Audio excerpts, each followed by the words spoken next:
ലോക്സഭാ തിരഞ്ഞെടുപ്പിന്റെ പ്രചാരണ കോലാഹലങ്ങൾ രാജ്യമെങ്ങും കൊടുമ്പിരിക്കൊള്ളുമ്പോൾ ഒരു രണ്ട് മുദ്രാവാക്യമെങ്കിലും മുഷ്ടി ചുരുട്ടി വിളിക്കാൻ മെനക്കെടാതെ ഭാര്യയും മകളും മരുമകനും പേരക്കുട്ടിയും ഉൾപ്പെടെ 19 ദിവസം നീണ്ടു നിൽക്കുന്ന ഉല്ലാസയാത്രയ്ക്കായി ഇന്തോനേഷ്യ, സിംഗപ്പൂർ, ദുബായ് എന്നീ രാജ്യങ്ങളിലേക്ക് പറന്ന മുഖ്യമന്ത്രി പിണറായി വിജയന്റെ തൊലിക്കട്ടിയെക്കുറിച്ച് സഖാക്കൾ ഉൾപ്പെടെയുള്ളവർ അടക്കിപ്പിടിച്ചും ധൈര്യശാലികൾ പരസ്യമായും ഒക്കെ ചർച്ച ചെയ്യുമ്പോൾ ഇതാ പ്രശസ്ത മാധ്യമ പ്രവർത്തകൻ ജി ശക്തിധരൻ തന്റെ സ്വതസിദ്ധമായ മൂർച്ചയുള്ള വാക്കുകളാൽ തുറന്നടിക്കുന്നു.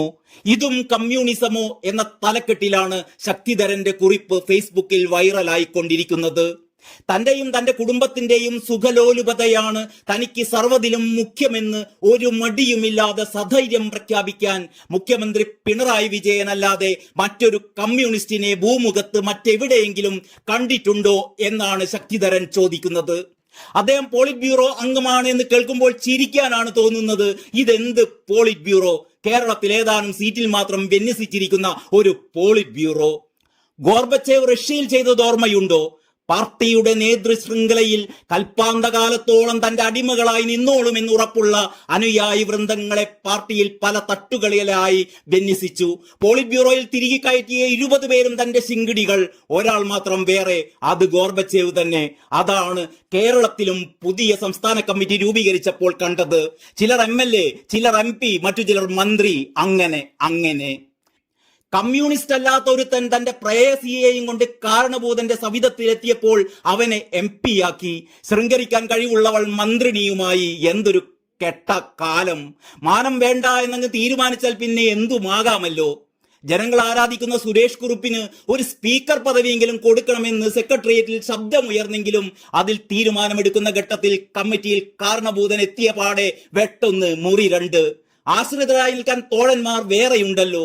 തുടർഭരണം കൊണ്ടുവരുന്നതിൽ സംഘപരിവാറുമായി ഒത്തുകളിയേറെയുണ്ടായിരുന്നുവെങ്കിലും ഒന്നാം മന്ത്രിസഭയിലെ ഓരോ മന്ത്രിയുടെയും മികവ് എടുത്തു പറയാതിരിക്കാനാവില്ല. ജി സുധാകരനെയും KK ശൈലജയെയും AK ബാലന്റെയും തോമസ് ഐസക്കിന്റെയും മേഴ്സിക്കുട്ടിയമ്മയുടെയും C രവീന്ദ്രനാഥിന്റെയും പ്രഭാവം ആർക്ക് കുറച്ചു കാണാൻ കഴിയും? ഇന്നത്തെ മന്ത്രിസഭയിലോ മികവുറ്റവർ ആരുണ്ട്? 1 2? മറ്റെല്ലാം പൊട്ടകൾ, എല്ലാം മുഖ്യമന്ത്രിയുടെ ഏറാൻ മൂളികൾ. ICUവിൽ ശസ്ത്രക്രിയ കഴിഞ്ഞു കിടന്ന യുവതിയെ യൂണിയൻ നേതാവിന്റെ ലൈംഗിക ദാഹം തീർക്കാൻ വിട്ടുകൊടുക്കാൻ കൂട്ടാക്കാത്തതിന് പക വീട്ടിയൊരു മന്ത്രി ഈ മന്ത്രിസഭയിൽ ഉള്ളപ്പോൾ എന്ത് സ്ത്രീ സുരക്ഷയാണ് ഇവിടെയുള്ളത്? ആ സംഭവം വായിച്ചതിന്റെ ഹൃദയവേദന കൊണ്ടാണ് ചോദിച്ചു പോകുന്നത്. അർദ്ധരാത്രിക്ക് സൂര്യൻ ഉദിച്ചാൽ പല പൊയ്മുഖങ്ങളും തെറിക്കും. അറിയണോ ആ മുഖം മൂടികളെ? മന്ത്രിമാരാകുന്നതിന്റെ വഴികളുടെ ജാലകം ചെറുതായി തുറന്നു കാട്ടിയെന്നേയുള്ളൂ. ഇതിന്റെ അനുബന്ധമാണ് മുഖ്യമന്ത്രിക്കും കുടുംബാംഗങ്ങൾക്കുമുള്ള ആണ്ടോടാണ്ട് നേർച്ച പോലുള്ള വിദേശയാത്രകൾ. മുഖ്യമന്ത്രി, അങ്ങയുടെ പൗരനായ അരനൂറ്റാണ്ടൊരു പത്രപ്രവർത്തകനായ എനിക്ക് ഇന്നലെയും 30 രൂപ കൊടുത്തുള്ള കുടുംബശ്രീ ഉച്ചഭക്ഷണമായിരുന്നു. അതിനെ എനിക്ക് പോക്കുള്ളൂ. 10,000 രൂപ പ്രതിമാസ പെൻഷൻ ഉണ്ടെങ്കിലും അതിന്റെ അംശാദായം പ്രതിമാസം കണക്കനുസരിച്ച് പൂർണ്ണമായി അടച്ചിട്ടുണ്ടെങ്കിലും ഏത് കാലന്റെ മുമ്പിൽ പോയി കൈ നീട്ടണമെന്ന് ഓർക്കുമ്പോൾ മനസ്സിൽ ഇടിത്തിയാണ്. അതുകൊണ്ട് എത്ര ഞെരുങ്ങിയാലും അടച്ച പണം പോലും വാങ്ങാൻ പോകേണ്ട എന്ന് തീരുമാനിച്ചു.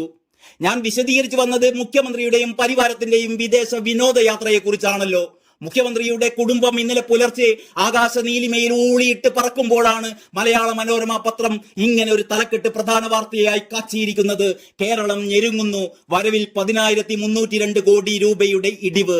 കുറെ കൂടി പൂജ്യങ്ങൾ വലത്തോട്ട് ചേർത്ത് എഴുതിയാലും ഈ മുഖ്യമന്ത്രിക്ക് ഒരു ഛേദവുമില്ല. 10,000 വെറും ചക്കി കുത്തും, അമ്മ വെക്കും, ഞാൻ ഉണ്ണും എന്ന പഴമൊഴിയാണ് അദ്ദേഹത്തിന് പഥ്യം. എനിക്കൊരു പച്ചയായ രാഷ്ട്രീയമാണ് പറയാനുള്ളത്. ഈ മുഖ്യമന്ത്രി ഏത് പാർട്ടിക്കാരനാണ്?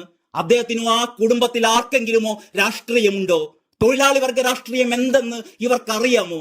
കേരളത്തിന് പുറത്തുള്ള മിക്ക സംസ്ഥാനങ്ങളിലും കോൺഗ്രസിന്റെ പരസ്യമായ പിന്തുണയോടെ CPM മത്സരിക്കുന്ന എല്ലാ സീറ്റുകളിലും വോട്ടെടുപ്പ് നടക്കുന്നത് ഇനിയല്ലേ? എന്തേ CPMന്റെ ഒരേ ഒരു മുഖ്യമന്ത്രിക്ക് അവിടങ്ങളിൽ ഒരു പങ്കുമില്ലേ? കാഴ്ചക്കാരനായിട്ടാണെങ്കിലും അവിടെ ഒന്ന് പോയി നിന്നൂടെ? ഒന്ന് വന്നൂടെ? ഒന്നും ചെയ്തില്ലെങ്കിൽ ഒന്ന് മുഷ്ടി ചുരുട്ടിക്കൂടെ? അങ്ങനെയെങ്കിലും ഇപ്പോൾ പ്രസവിച്ച കുഞ്ഞിന്റെ വലിപ്പമുള്ള ഞണ്ടെങ്കിലും ഒന്ന് ദഹിക്കട്ടെ. AKജിയും ഇങ്ങനെയാണ് ചെയ്തിരുന്നതെങ്കിൽ ഈ പിണറായി വിജയന് ഈ മന്ത്രി കസേര കിട്ടുമായിരുന്നു. തിരഞ്ഞെടുപ്പ് നടക്കുമ്പോൾ പോലും ദന്തഗോപുരങ്ങളിൽ നിന്ന് ഇറങ്ങിയില്ലെങ്കിലും ഒന്നും സംഭവിക്കില്ലെന്ന് അടിമകളാണോ ഇയാളെ പഠിപ്പിച്ചത്? 5 ലക്ഷം പാർട്ടി അംഗങ്ങൾക്ക് ഈ മുക്കു പണ്ടത്തിന് നേരെ ഒന്ന് കാർക്കിച്ച് തുപ്പിക്കൂടെ? മോദിക്കെതിരെ പ്രസംഗിക്കാൻ ഭയമാണോ? എന്തൊരു ദുഷ്ടൻ! സഖാക്കളെ, ഇത് നിങ്ങൾ ജീവൻ കൊടുത്ത് കെട്ടിപ്പടുത്ത ഒരു പ്രസ്ഥാനമല്ലേ? എന്തിനാണ് ഇയാൾക്ക് നിങ്ങൾ ഇങ്ങനെ വിടുവേല ചെയ്യുന്നത്? പേരക്കുട്ടിയെ വരെ നുള്ളിപ്പെറുക്കി എല്ലാ ഭൂഖണ്ഡങ്ങളും ചുറ്റിക്കറങ്ങുമ്പോൾ നിങ്ങളുടെ ആത്മാഭിമാനം പൊള്ളുന്നില്ലേ? മുഖ്യമന്ത്രിയുടെ വിദേശ യാത്രയ്ക്ക് ഞാൻ എതിരല്ല. തീർച്ചയായും ആ അനുഭവങ്ങൾ ഓരോ കമ്മ്യൂണിസ്റ്റുകാരന്റെയും ജീവിതത്തിൽ മുതൽക്കൂട്ടാകണം. മറ്റു മുഖ്യമന്ത്രിമാരുമായി കിടപിടിക്കാനും അത് ആവശ്യമാണ്. പക്ഷേ ഇത് ഏതാ സമയം? ഈ തിരഞ്ഞെടുപ്പ് സാധാരണ തിരഞ്ഞെടുപ്പല്ല.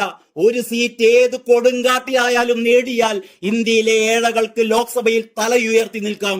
ഈ കെട്ട മനുഷ്യന് അതൊന്നും പ്രശ്നമല്ല. അതൊക്കെ ചെറ്റകളുടെ കാര്യമാണെന്നും എനിക്കതൊന്നും പ്രശ്നമില്ല എന്നും 2 ദിവസം മുമ്പ് വെട്ടിത്തുറന്ന് പറഞ്ഞത് നിങ്ങളും കേട്ടതല്ലേ? ആരായി ഇയാൾ? OV വിജയന്റെ ധർമ്മപുരാണമെങ്കിലും വായിച്ചൊന്ന് സായുജ്യമടയൂ. ഇത്രയുമാണ് ശക്തിധരന്റെ രോഷത്തോടെയുള്ള ഫേസ്ബുക്ക് പോസ്റ്റ്. പറയേണ്ടത് ഇത്ര കൃത്യമായി പറയാൻ ഇന്ന് ശക്തിധരനോളം ശക്തി മറ്റാർക്കുമില്ലെന്ന തിരിച്ചറിവിലാണ് ഈ പോസ്റ്റ് ഇവിടെ അവതരിപ്പിച്ചത്. പ്രതിപക്ഷ നേതാവിനും KPCC അധ്യക്ഷനും BJP നേതാക്കൾക്കും ഒക്കെ ഈ പോസ്റ്റ് വായിച്ചൊന്ന് പഠിക്കാം. എന്നിട്ടും മനസ്സിലായില്ലെങ്കിൽ ധർമ്മപുരാണം ഒരു 100 ആവർത്തി ഇമ്പോസിഷനെങ്കിലും എഴുതൂ. കയ്യക്ഷരമെങ്കിലും നന്നാവട്ടെ. തൽക്കാലം എല്ലാവർക്കും ലാൽ സലാം.